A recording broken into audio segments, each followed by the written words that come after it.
Hi, I'm Randy Hollenbeck, and this is the Music Roundtable.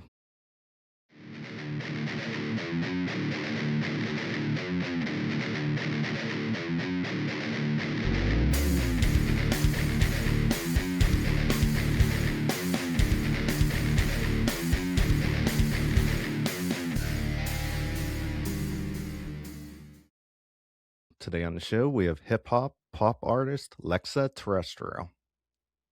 Hi. It's very good to see you. I miss you a lot. It's been a while, and yeah, I feel like I'm making my way back into the world.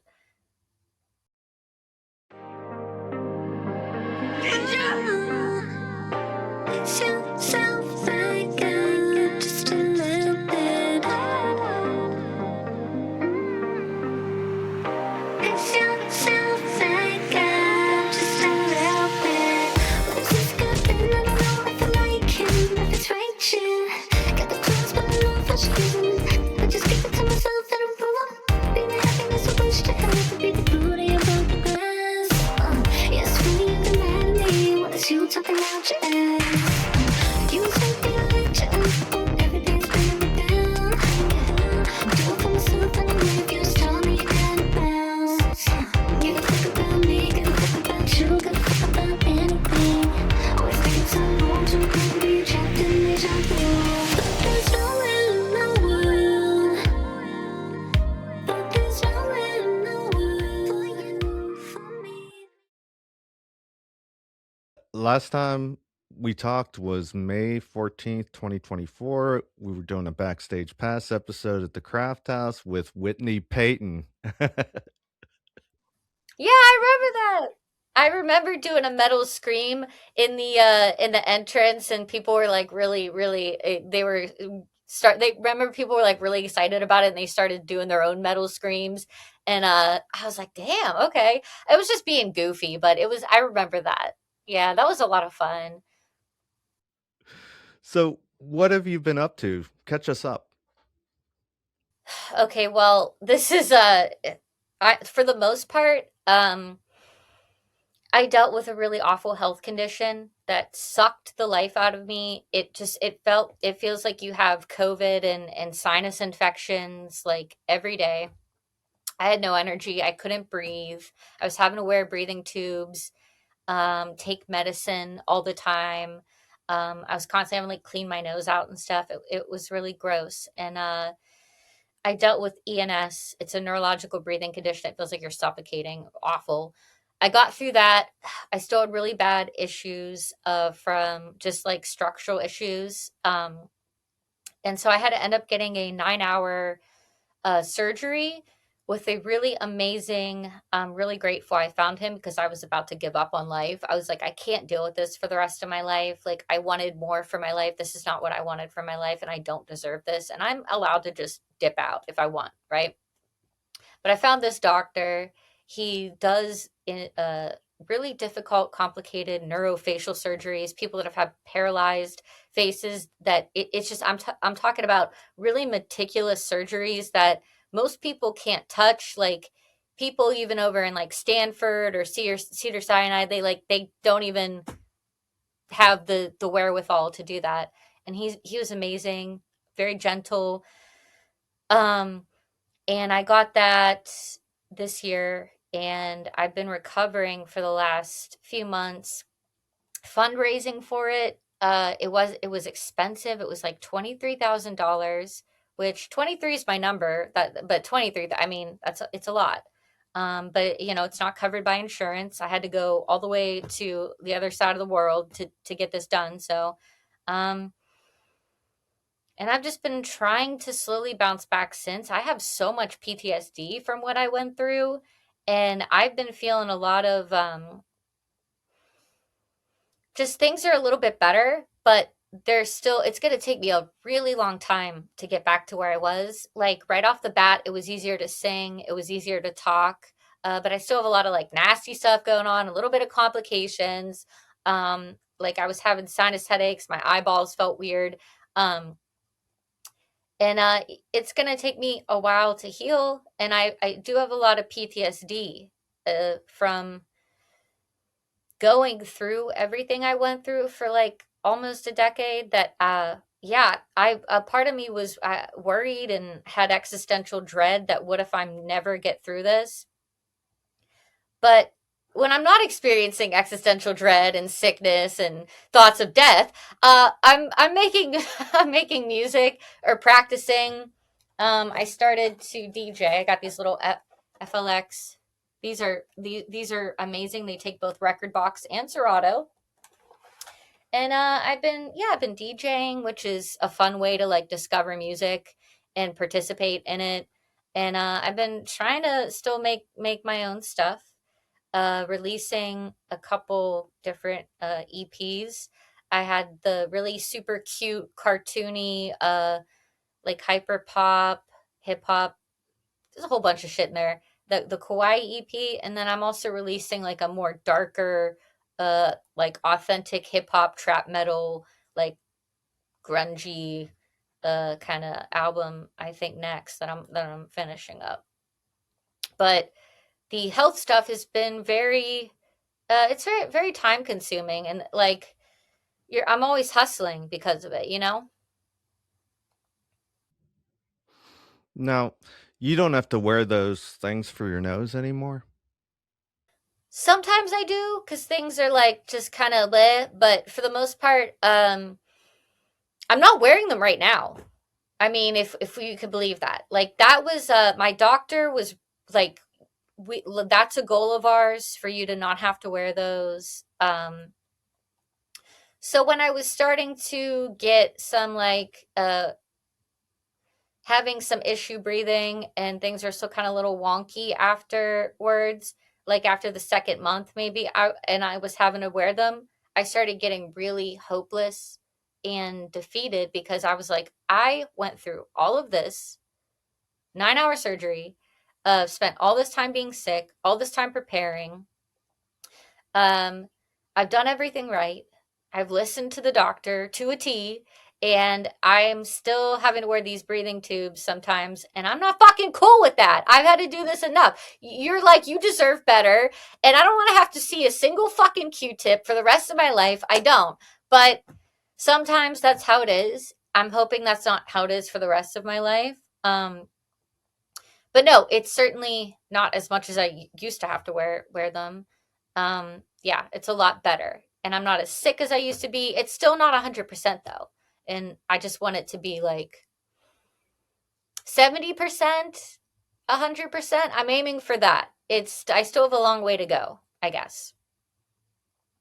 And so yeah, if I have to whip the breathing tubes out on occasion, like you know, I know you had to wear them because it felt like you were suffocating or drowning. Now, you don't have those feelings anymore like that? not as much. No, no. It was a lot of it was like a nasal valve collapse issue. So I had really bad like stenosis, which is like it pretty much like my my shit was so fucked up that I had like virtually no nostrils. Like they were just collapsed. My bones were very jagged and warped, and they were causing issues. And yeah, so there were like a lot of it was a lot of paralyzing. It was like my nose was paralyzed almost and wasn't really opening on its own. So yeah, that was a big part of it too. Um, if this is a tale to not ever be a looks maxer, this would be the tale. Don't ever, ever, ever, ever have any unnecessary surgeries. Don't screw around with that. Yeah, it's no, not worth it. Absolutely not. No, because there's a million things that can go wrong. And I know that's a big thing right now is like looks maxing. This is my version of looks maxing. And I think I like wearing a mask now and like being like, I don't care about what I look like. Like I don't give a fuck anymore. You know? Mhm. Okay, let's go on to some music stuff. Um, okay, here's a good one for you. One thing you would like to see change in the music industry. I just told my friend this yesterday. Okay, so I'm seeing a resurgence of theater and film, right? I'm seeing a lot of people going to the theater again, becoming passionate about film. Streaming has really fucked a lot of things up, okay? Streaming has I'd like to see streaming pay artists a little bit more.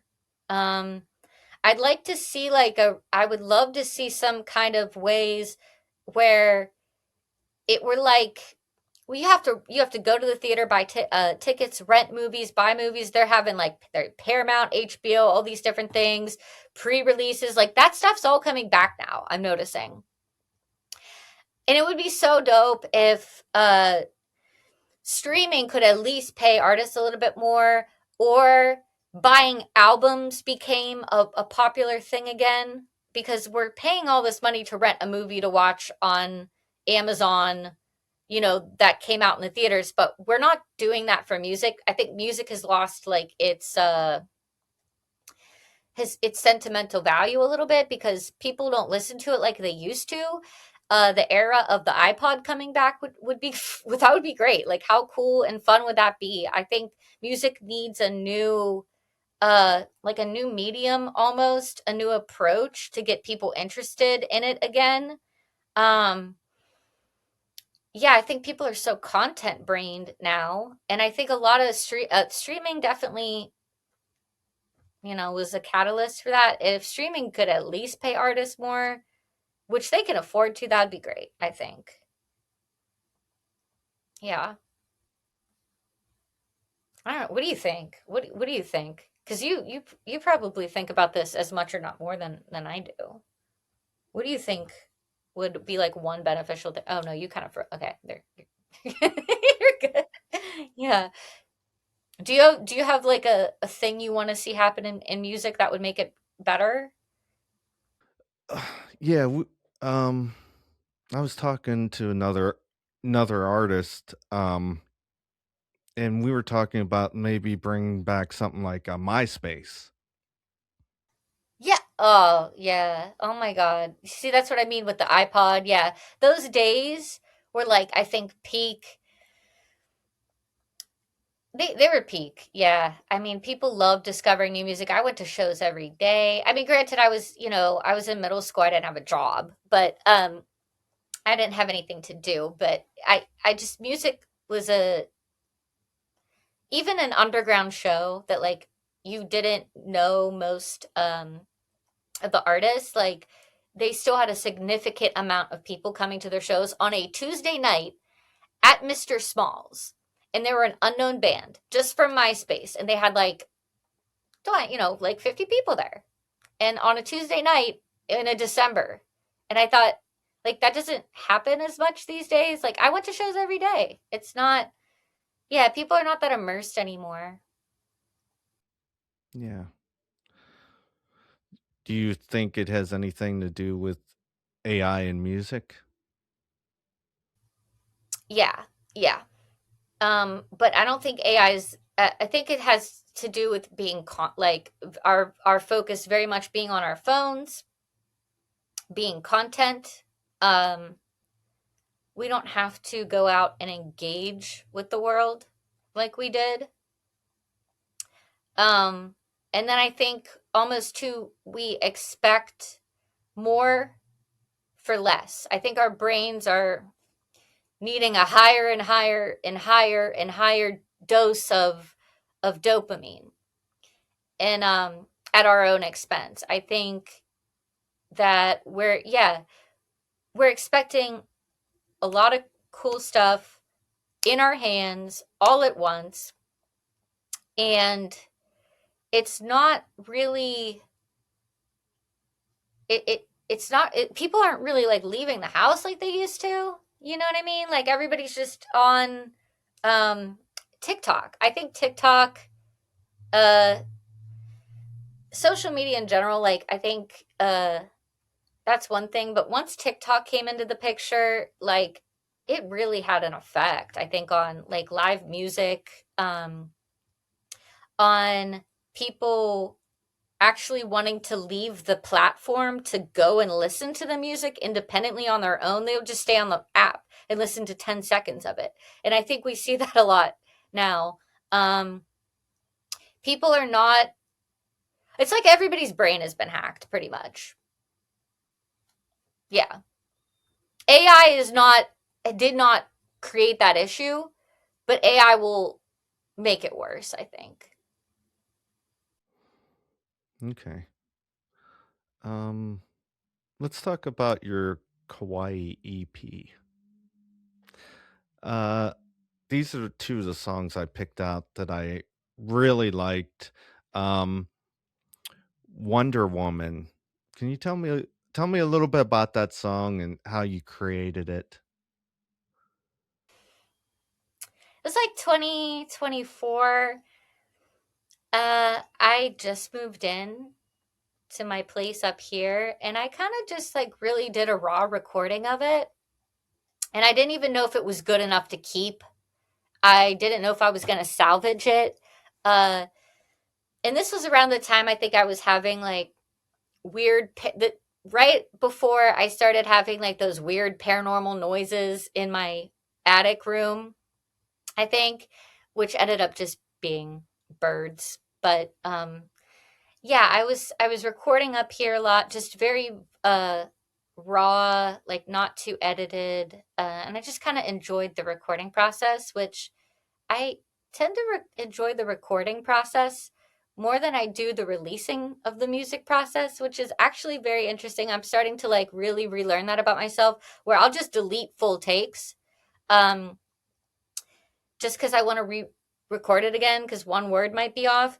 And I found out from engineers recently, they'll do one word at a time, one sentence at a time. They'll record one. And I'm like, why am I doing things the hard way? Like, but I, whatever. So it was just a very raw, innocent approach on like, I guess wanting to be in love with somebody who's your equal. Having to be the strong person all the time. Um, but only being like, you know what? Okay, I'll be with somebody if I finally meet somebody who's my match, I guess. Yeah. He's on the same level as you. Yeah.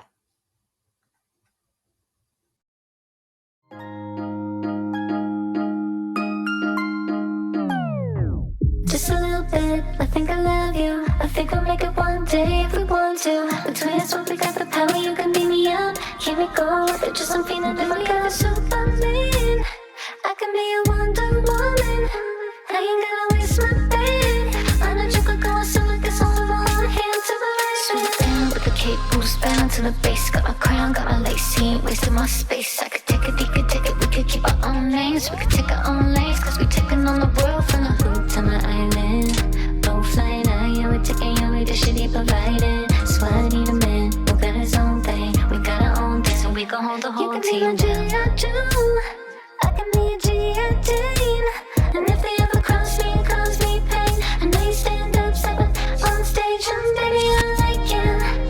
Just a little bit. Yeah, I like it just a little bit.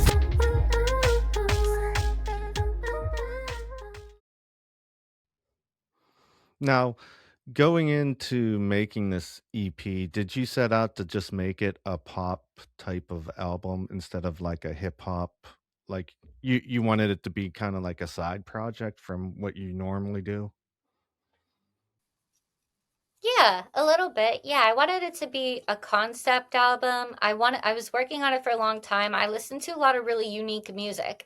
Um, and I've been getting into a lot of EDM like more lately. I know that a lot of people have mentioned like there's, hip hop is suddenly not doing anything lately. I don't think that's true. I think there's a lot of cool stuff happening in hip hop, but it's not the forefront of the music conversation as much anymore. There's a lot of I've always liked really weird hyper pop music, and I've been listening to a lot of K-pop, uh, a lot of K-pop, um, a lot of just like weird experimental stuff, and like just cute, super cute, girly music, right? Which I've always been a fan of. I've always been a fan of doing voices and experimenting with my voice and seeing what I can do with it. Right? I love that. That's like the funnest thing to me. And experimenting with different vocal placements, and so that's like that was the main catalyst for it, was I wanted to make something cute and fun. Like that's it, point blank period. Whether it sounded like this or that, I still had elements of hip hop in it.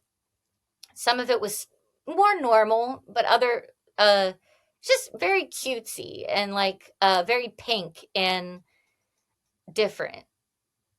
Yeah, like Powerpuff Girl, uh, Powerpuff Girl, baddie soundtrack type type of shit, maybe. Yeah.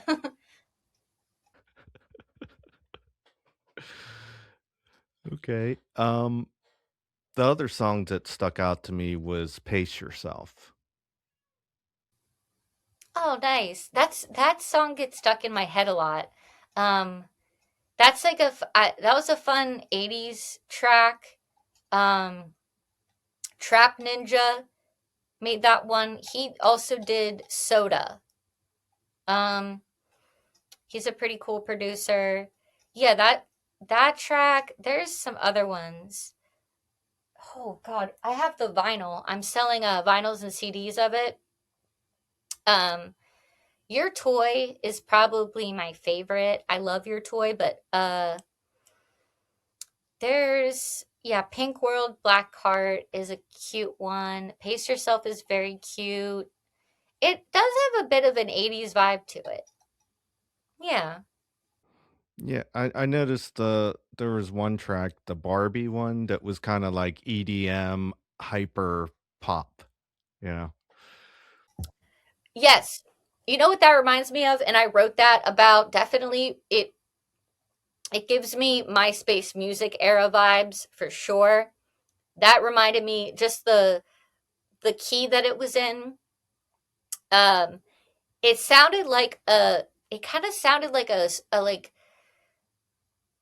I called it Barbie 182 because it sounded like Barbie, but also Blink 182 because it had the same keys they make their songs in, and it was reminding me so much of like that era.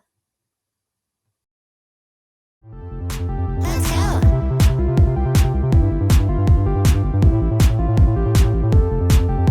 Speeding in the fast lane, pink juice and purple blues. Willing to be your favorite things, makeup on and hair look cute. Everybody knows my name, pouty lips and big eyes. Everybody knows I'm too I'm in my top 5. One touch and I can stop. 10 things I really like, bring it on, make that clap. PDF for exercise, denim jacket, snapbacks, lyrics in my diary. Didn't know I get the flip, sit back, let 'em come to me. Holy girl, I'm in my element. These are times that I embrace and I miss. I'm a teenage witch, but afraid of the dark. When my lava lamps hot and about to spark, kissing on the roof, I've been shuffling songs and I hear the first line like where we are. I wish we could stay. Okay. And you were talking about with your voices and stuff. I noticed that I listened to the whole album, and there's like sometimes where you're using like effects on your voice and making it all crazy. So you like experimenting with stuff like that. Yes, very much. I am the type of person that records way too many layers, way too many takes. So I'll use the takes, some of the other takes, and I will add effects on them. Like I'll have a main one, and then I'll have like some other layers. Like most tracks you hear are just like one main layer, and I don't know why I don't do that. I don't. I should probably just stick to one. But yeah, I add a lot of like effects, reverb, chroma verb, like just weird ass plugins. You know, Okay. When do you know a song is finished? when I can't hear anything that I want to fix with it, which that could pretty much go like even with a there are things in the songs that I had to release that there's probably still things I could fix. We could go on forever, but I mean that's no we there comes a point in time where you're just like, all right, that's enough. Like let's just put it out. Like sometimes not everything uh sometimes being a little overly picky about little things can really cripple you from doing them. And that's something I've been struggling with lately is being analysis paralysis or just being trying to make something that more overbearing than it is. Just have fun with it and release it. Um, but when I know a song is complete, it's usually always after like the fourth draft number 4. I record it, go in, first polish. Second polish, I'm like going through, picking stuff out. Third polish, that's all fixed. The fourth polish is usually like the mix and the master. It's a long time. Okay. And do you usually like after you do that for like the third time, do you like walk away for like a couple days and then come back to it? Yeah, yes, very much. Very much, which helps. Yeah. Because your brain actually does get a little dysmorphic and it needs to rest. It does. Yeah. It's a sensory organ. You got to chill for a little bit. Yeah. Okay. Um, what's your plans for this year? Well, I think next week I'm performing at a sold out cyberpunk festival in the middle of the Mojave Desert, which I'm really, really looking forward to. I think I couldn't be more like that, couldn't be more my thing. Um, I'm going to be playing some of my own music. I'm like mixing in Your Toy and like Gaslight and some of my other hip hop tracks. I'm mixing my Nirvana cover in with a bunch of like cyberpunk and like dubstep tech and just really fun remixes, which will be fun. And get to dress up as a robot, and it's like a live action role playing world where people are uh, also in a dystopian nightmare, which I am so prepared. I couldn't be more prepared for that.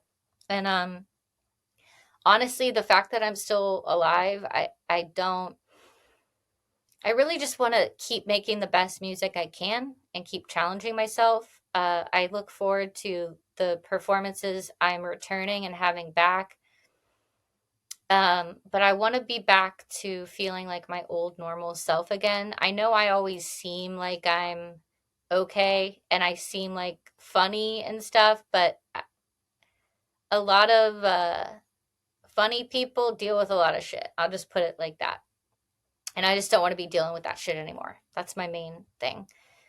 That and music, really. Yeah, I want to release the new this new really grimy, scary, like emo rap EP, and just keep making music. But feeling more normal will help me do that, I guess. Donate to the GoFundMe; it's still up. That'll help. Yeah, Okay. And you have Millvale Music Festival coming up too. yeah. That's probably yeah. That's when is that? May 15th. 9 o'clock, Friday, first night, May 15th. It'll be my first performance back in Pittsburgh. Um, and I think the last time I performed, it was so incredible. It was so much fun. Um, I just was really blown away by everybody there. Like I'm so happy that people in Pittsburgh like to have fun and like just what I saw there was just it blew me away. So I really hope for that again this time. So if you're in Pittsburgh, I will be back finally. And this is my first show back since going through all this traumatic stuff. So if you want to come see me, I think I'm gonna wear uh, an equally fun outfit. I hope. Yeah. Where are you playing at in Millvale? What venue?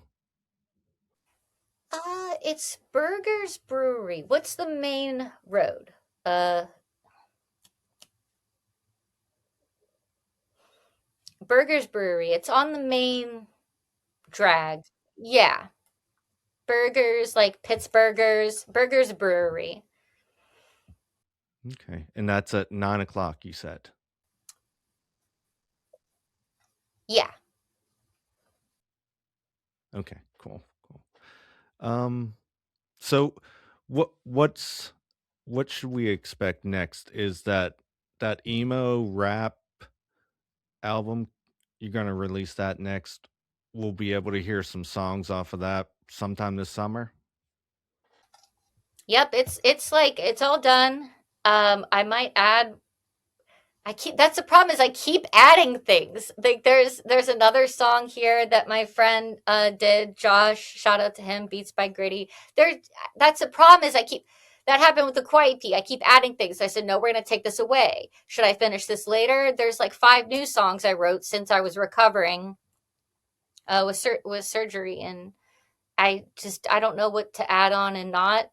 I think I'm just gonna keep it simple, stupid, and just put out polish up the ones that are done, put it out. Like I'm hoping to do that. It's always easier said than done though. It's such an emotional thing, like for me. You could always release the other ones as singles later on.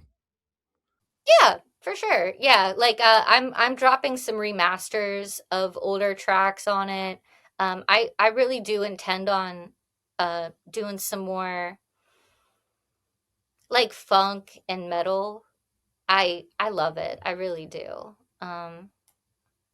Yeah, it's good to experiment and go outside, you know.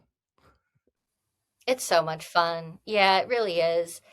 My mom was over the other day, and I think just sometimes, like, when you're tired or like you're yawning or like it was just a guttural reaction. I had this like really grimy, it was so good. This metal growl come out of me. It scared the shit out of my mom. Like she's heard me do this before, so I don't really. She was like, "Was that you?" She didn't know if I played it on the computer. I was like, "Yeah." She got scared for me. She said, "Don't do that. That sounds like it hurts." And I was like, "It doesn't hurt. Like if it hurt, I would not do it. It's supposed to feel good. So even though that sound might sound very harsh, it doesn't hurt. I just want to put that out there, and I do intend on doing more of it. Yeah, because I think." Um, I don't know why. It's so fun. It is. Could you give us an example of that growl? Can I? Let's see. Check.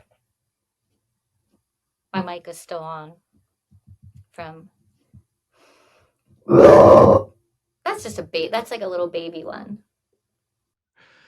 That sounded good, and you didn't even put nothing behind that, you know? No, there was nothing behind it. Um